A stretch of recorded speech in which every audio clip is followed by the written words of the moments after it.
బాబీ గారు చేసిన రీల్ కూడా వైరల్ అయిపోయిందిరా.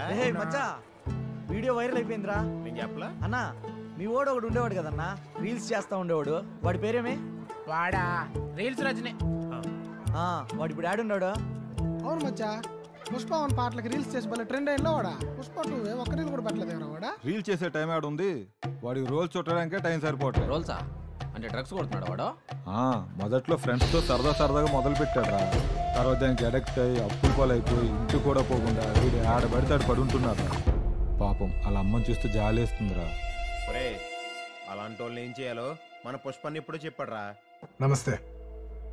మీకు తెలిసిన వాళ్ళు ఎవరైనా డ్రగ్స్ తీసుకుంటూ ఉంటే Telangana anti narcotics bureau toll free number 1908 phone చేయండి. వాళ్ళు వెంటనే డ్రగ్ అడిక్ట్స్ ని రీహాబ్ సెంటర్ తీసుకెళ్లి వాళ్ళ మామూలు మనుషులయ్యేంత దాకా జాగ్రత్తగా చూసుకుంటారు. ఇక్కడ గవర్నమెంట్ ఉద్దేశం వాళ్ళని పనిష్ చేయడం కాదు, వాళ్ళకి హెల్ప్ చేయడం. నెంబర్ గుర్తుంది కదా, 1908. Let's help the victims for better society.